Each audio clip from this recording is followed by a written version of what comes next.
The PEG ratio, the price to earnings to growth ratio, is a valuation metric that helps investors assess the fairness of a stock's price relative to its growth potential. And we're going to talk a little bit about that in the context of BJ's Wholesale, which is going to be reporting earnings on Thursday.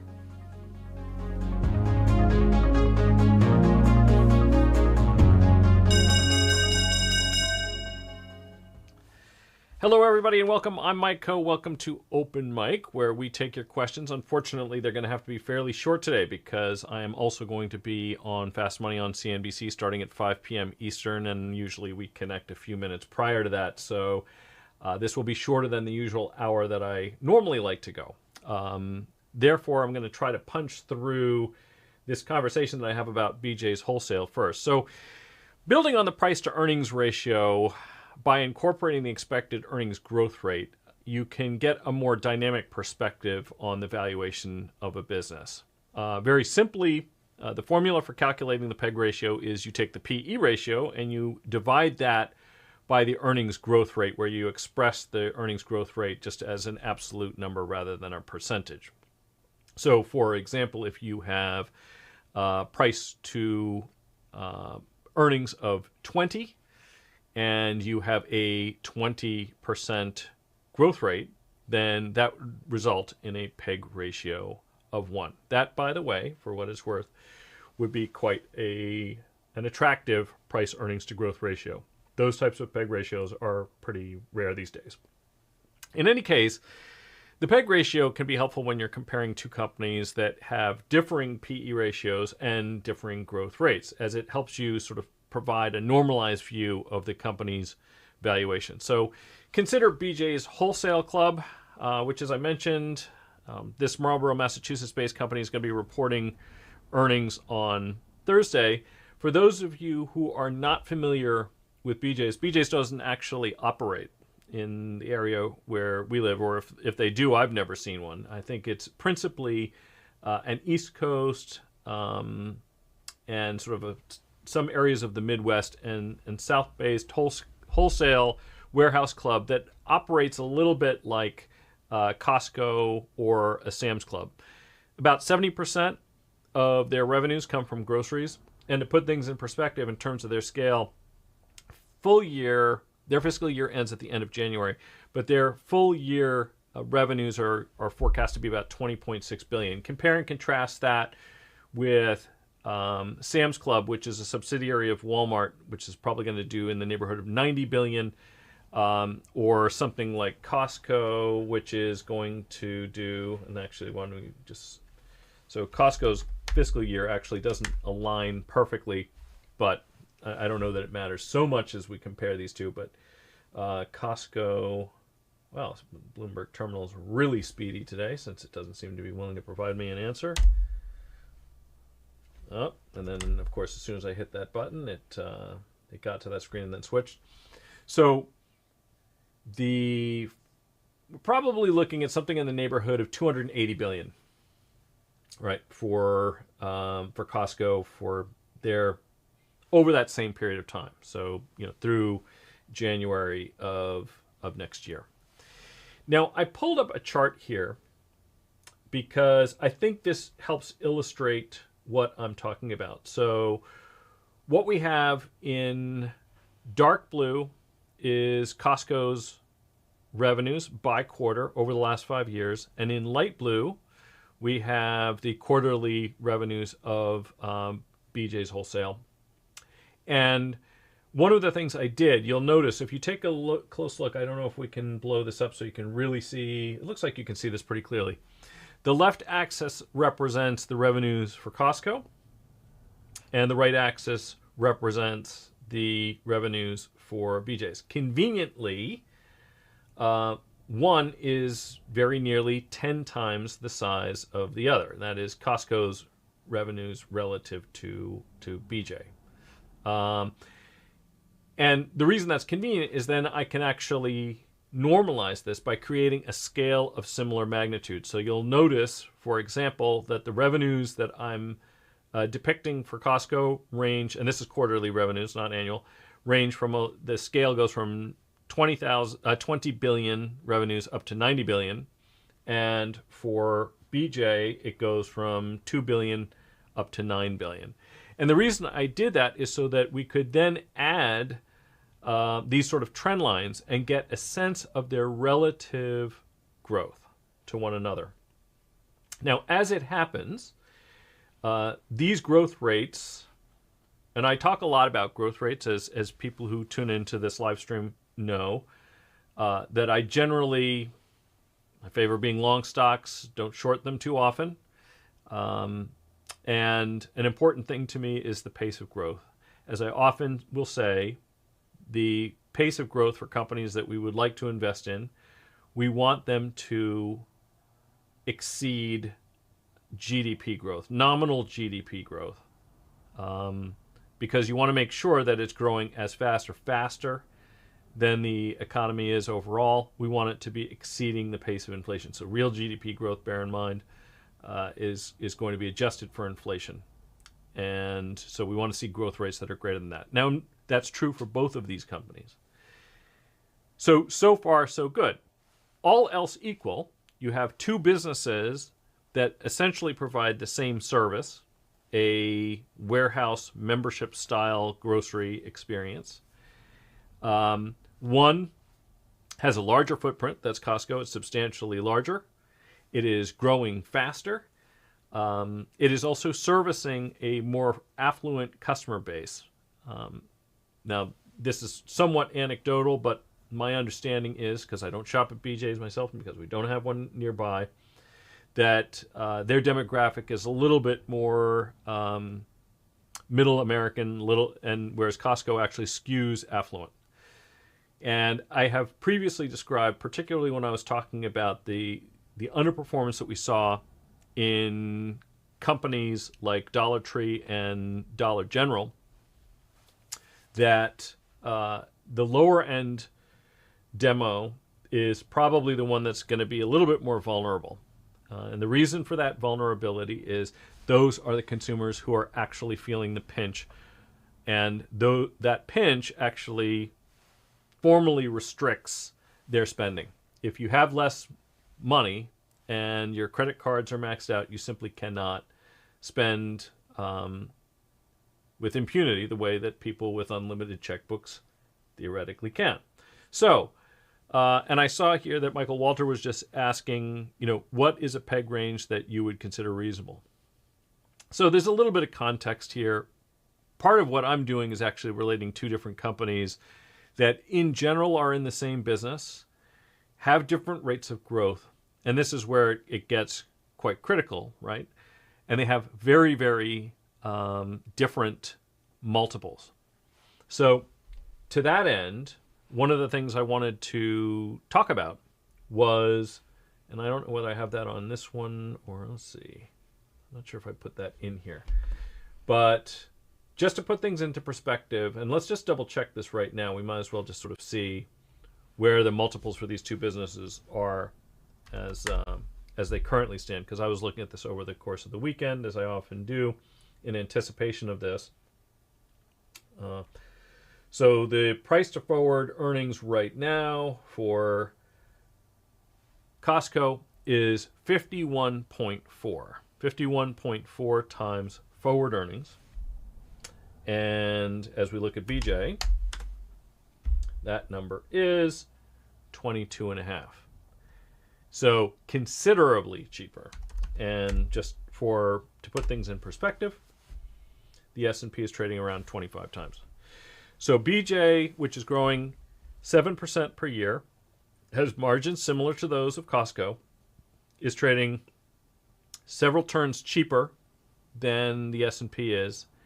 And Costco, which is growing at 11%, so a faster pace of growth, to be sure, is trading at more than double the market multiple. Okay, so let's just do a little bit of math here, and we can take a look at the respective PEG ratios of these two businesses. So the PEG ratio, and we want to, I can probably blow this up a little bit, and maybe I should. You guys can do the math at home if you want to, but maybe I can, let's see if I can do this. Yeah, Okay, so nice big cells. We can see what's going on here. So we'll just call BJ. We're saying this one's trading 22 times earnings, and we're going to say that Costco's trading 50. I'm just for nice round numbers. BJ's growing at 7%. Remember, we just used the actual number, and Costco's growing at 11. So we divide one by the other. Lower PEG ratio is better than a higher one, and we end up with a PEG ratio of just over 3 versus a PEG ratio of over 4.5. Now, one way to think about this is imagine how long it takes you to make your money back if you make an investment. Let's just assume that you are going to buy and hold a company indefinitely the way that, say, Warren Buffett might. So if you have no intention of ever selling a business, then what's going to matter to you is how long it takes you to recoup your investment and essentially your rate of return. And what is interesting is that now to calculate the net present value, you take all of these potential future cash flows and then you discount them using some rate. What I think is also interesting, though, is just to simply take a look at that payback multiple. Now, there's a couple things I want to point out that are a little bit difficult and partially flawed, arguably, when you take this kind of an approach. And one is that, just going back to that, let's see if I can, no, that's the wrong one. So if we just take a look at this chart, notice that one of the issues is that I'm just simply extrapolating from the growth rate over the course of the last 5 years. I think if I went back the last 10, the growth rates would be quite similar. This approach is not one, though, that you can use indefinitely. And, you know, just to come up with arguments ad absurdum, just imagine if you had taken the growth rate of the railroads in the late 19th century, or the growth of, you know, typewriter companies or photographic film companies in the mid 20th century, you clearly would have been very much led astray, because Polaroid and Kodak,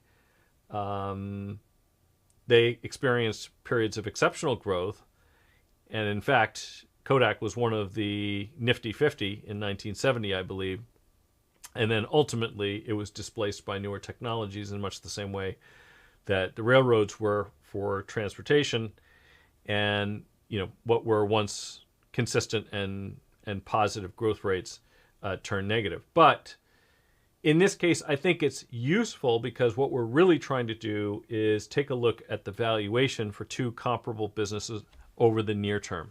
And what is interesting is that based on its current rate of growth and its current price to earnings multiple, effectively not discounting the cash flows, but you would recoup the cash that you invested in the shares after about 10 years if you invested in BJ's, assuming they can maintain that level of growth.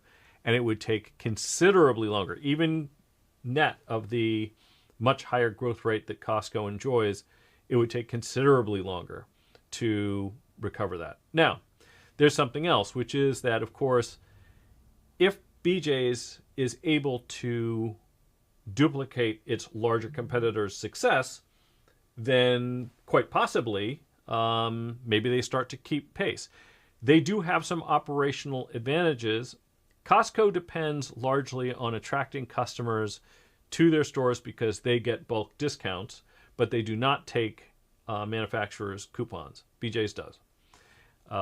So there's, you know, a little bit of a distinction between these two businesses, but I think it's kind of interesting. Okay, so now let's just fast forward to what the options market happens to think about this thing going into. There, I was about to forward a tweet or an X post about Ukraine's being authorized by Biden to strike targets inside of Russia with U.S. missiles, something that makes me deeply uncomfortable, as I'm sure it makes many of you. Anyway, I was gonna send that, but I probably shouldn't. I'm gonna delete that. I shouldn't send any posts while I'm in the middle of something else, because if it all goes sideways, I won't be there to respond.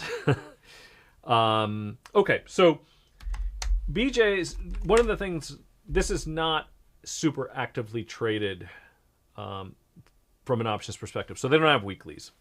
But I do think, given the term structure, that this is another one of those circumstances that may indeed set up well for, something like a strangle swap.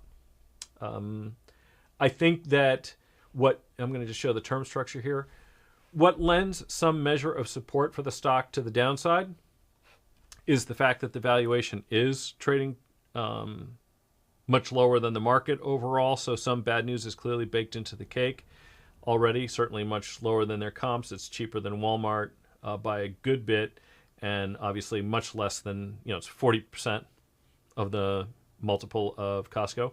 So, doing something like a strangle swap, you'd be buying, maybe February here and selling these near dated December options. And if we pull up options play, I can just quickly illustrate this. And again, the peg ratio to answer, and I don't know if this is still up there, but the peg ratio that's appropriate, in an ideal world, if you can find stocks that have a peg ratio of 1 or less, you're doing great. This is, and again, this kind of goes to the whole idea that, what are you willing to pay for a business, assuming you're going to own it forever? And that's kind of the logic and the valuation methodology that we're using in this case. So right now, the options market's implying a move of about 8.5%. That's actually larger than it has historically. And I think one of the reasons for this, and the reason that I'm looking more towards something like a strangle swap than just a call calendar or a call diagonal or simply buying the stock, one of the reasons is simply because of that demographic that I was talking about. I suspect that one of the reasons it's trading at this cheaper multiple, despite the fact that it's actually seen respectable levels of top line and earnings growth, I think that a part of that is a function of this demographic concern. Because folks will remember that when Dollar General and Dollar Tree, when they were reporting earnings, that they saw some material pullbacks. They're dealing yet another tier down in terms of the demographics, but their customer base were really feeling the pinch, and they were observing that it was having a notable impact on their sales. So, okay, if you're going to look, with the stock trading around 87, also interesting, that's, showing a little bit of weakness on, I think, what was, when I was last looking, a pretty decent day otherwise, right? So let's quickly put this in. So I'm using mid-market prices. We're going to sell a call. We're going to sell a put. If you're going to look at an 8.5% move, give or take, it's going to be about $7 up and down. Using 87, that takes us to 80 on the put side and 95 on the call side. So I would be buying both of those in February and then selling these near dated options. So what's interesting here is that this is as much a Vega play as it is a decay play, because the December options expire a month from now. So they're going to have more Vega and less decay than you might experience if you were... oops, I knew something was wrong. That's supposed to be a call. There we go. And here we go. So, costs about $2.35. And it has a payoff profile that looks like this. So hopefully we've got we've got that blown up pretty large so everybody can see it. It skews positive. The way I set these up, usually, because I'm usually going to be leaning towards buying stocks rather than selling them, it's going to have even my neutral-ish trades, and this one's, mildly bullish rather than outright bullish. Outright bullish, you buy the stock, you buy calls. Modestly bullish, maybe you buy call spreads, and neutral to bullish, I guess, would be something like this. But that's my thinking on BJ. Okay, so again, my time is limited today, so I'm now going to try to run through here and see if I can identify a couple of questions that we can address before I have to pivot to CNBC. Okay. I want to put a collar on a significant NVIDIA position. Skew indicates can do it at a credit. Thoughts about expiration date and strikes? Thanks. Okay, so when you put a collar on your stock, you are effectively converting your position into something that is synthetically equivalent to an in-the-money call spread. The skew indicates you can do this at a credit. So do you say which strikes you're looking at? Monday morning quarterback. Oh yeah. So we'll take a look at that. By the way, Burrow. Speaking of quarterbacks, Burrow took some punishment yesterday. Did he not? I mean, that was. I mean, quite a remarkable thing coming back. Almost had a chance to win it. It was on their foot once again. I'm not a Bengals fan necessarily, but I was kind of pulling for them, and I just saw him getting beaten up that whole game. And for anybody who was watching that, I was rather impressed with how they pull it. Come back. I'm being told keep it tight. I'm getting totally on the wrong track here. Okay. So, well, actually, let's just take a quick look at the potential, what's on the calendar here. So we have, oops, for NVIDIA.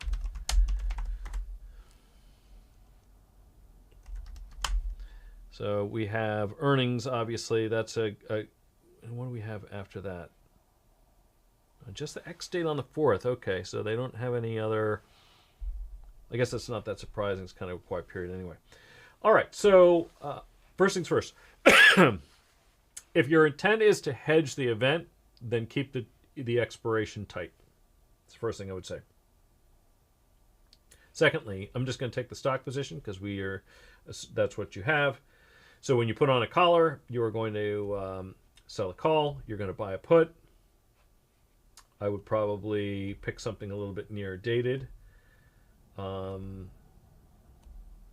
I mean, in this one, you have the good fortune that you can actually just use weeklies if you choose. You could go out to the 11th, or even if you wanted to, 11 days, go out to the end of next week or whatever, or you can just go like that. So that would be as short as you can go, the 22nd. Or if you wanted to grab, you probably aren't going to pay a whole lot to pull in the next week. Let's see how much more that is. So that's on the midpoints. That is 1440-ish, let's call it, versus I would go to the following week. So why is the next week so much cheaper? It's Thanksgiving. So the day of Thanksgiving is off, the Wednesday preceding is quiet, and the Friday following is a half trading day. And it's not uncommon for the options markets. Oh yeah, I'm gonna put these right in, but I'm just talking about expiration. So we're gonna sell the call. You're already long the stock. We're gonna take the midpoint, and let's just take a look at the implied move. So the implied move for NVIDIA on earnings is just under 9%. So if you are trying to hedge outside of the implied move and specifically to the downside, in or around or thereabouts, let's just call it 8% for round numbers sake. So that's going to get us $11 up or down. So let's just take a look if you went even money versus 140. That's going to be, or even, let's go like this. We'll pick the 130s or 129s. I said $11. I might as well make it 11. I would be surprised, actually, if you can get this off for a credit, but if you can, we'll see. They don't have, for those, they don't have the 151s, 152.5. Well, it looks like you might be able to. Let's see what we have here.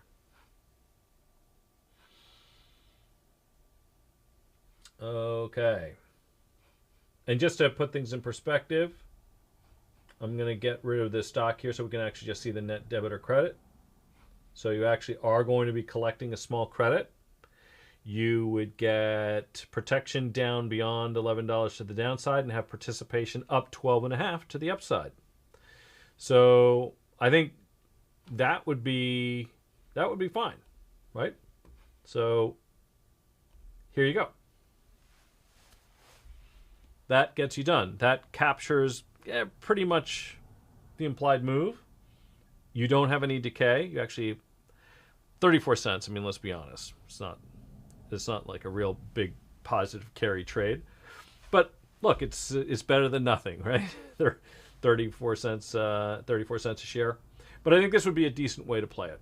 Looks like it, and the reason that you're going to get a decent score, if you're using the Options Play app and you get a score that looks like this, one of the reasons you're going to get a score that's going to look good, green, over 100, is that your probability of profit is going to improve if you're not paying away any decay. So just watch your limit orders. But other than that, I think that's probably going to be fine. Okay. Yeah, so, well, we just talked about NVIDIA. You know, here's something to think about with NVIDIA. And this goes to the growth rate assumptions. This is critical in all of this. Because I keep hearing people, oh, it's so expensive. You know, it's hugely expensive. Really?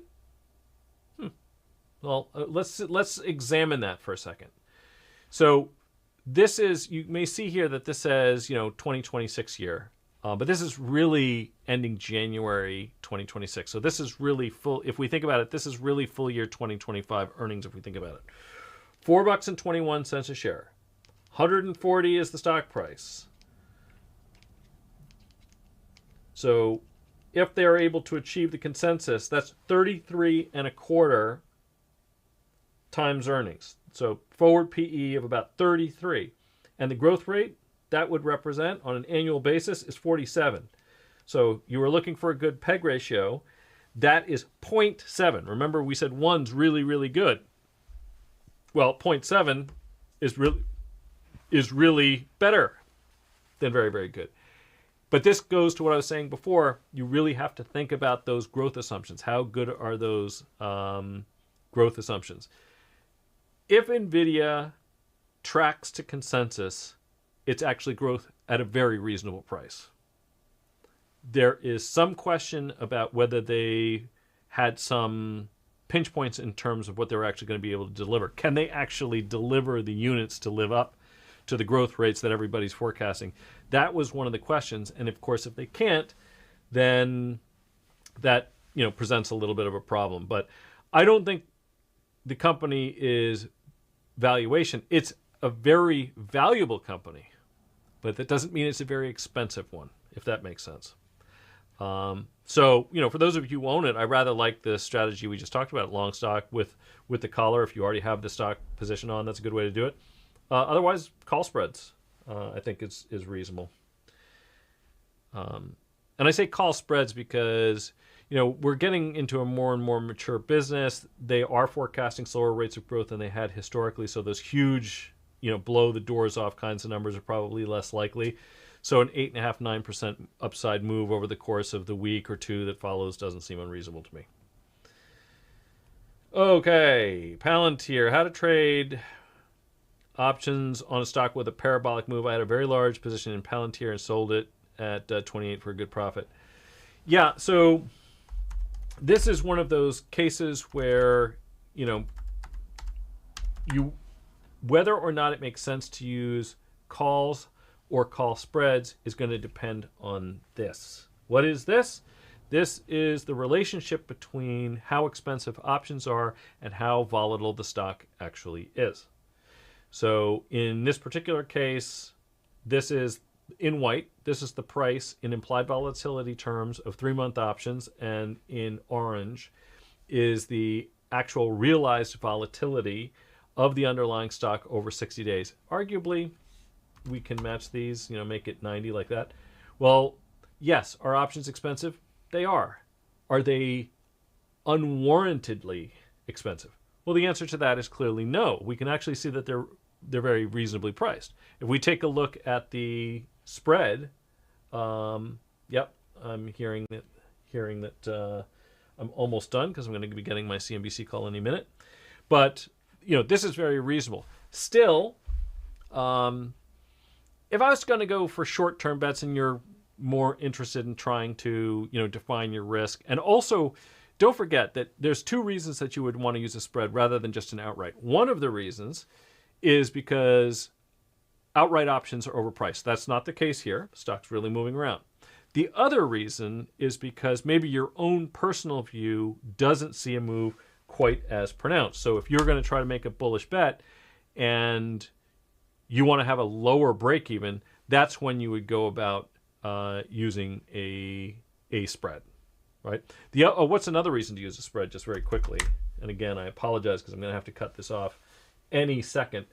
One of the other reasons to use a spread is because you believe that the stock is going to encounter some resistance nearby. That's assuming that you're making an upside bullish bet, or you think it's going to have some measure of support to the downside. Not that I see anything so pronounced that suggests that here, because I think there's a lot of air under this. But let's just say, for the sake of argument, you think that it's going to recoup back and retest these highs right here, which is a relatively modest move for a stock that moves around as much as this one does. Then you would think about using a call spread, because, and maybe even in the money call spread, and the reason for that is because you just think it's going to bump its head. If it gets back up to that high, it's going to find some resistance there.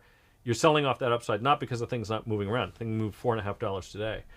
But simply because you're just drawing a technical line in the sand for the near term. And it would have to be technicals, right? Because stocks don't price off of the fundamentals in the near term. They do in the long term, but not so much in the short term. Okay. Although actually, this is a pretty counter move. What do we have here? So this is, when did that happen? I never like when I see a stock gap higher, go to all-time highs, and then close lower. Didn't quite do that. I've mentioned this before. That's the kind of move, though. We're getting awfully, awfully close. That's that downside reversal. Hate that action. Almost doesn't matter what the underlying asset is. That's usually the absolute pits. Okay, so 13 minutes until Fast Money begins on CNBC, which unfortunately means I'm going to have to cut this one a little bit short. For those of you who are interested in crypto and didn't happen to tune in last Friday when I was joined by my friend and colleague Mark Guthner, I urge you to go and just take a look at the recording of that. We talk a little bit about it, what some of the drivers are. He has some models, some stock-to-flow models, which I think are kind of interesting. And I mention this because we're about to get options listed on the crypto ETF. Tomorrow, I believe. I was talking to one of the, I was talking to a few of the executives at the NASDAQ earlier today, and I understand that that's going to be happening any minute. And then just as the complex blows out, it's just going to attract more and more time and attention. So having some understanding of what drives the underlying in that case is going to be very helpful for you. Like, subscribe, hit the notification bell, and be sure to tune in on Wednesday at 4:15 when I will rejoin you here. Thank you for watching.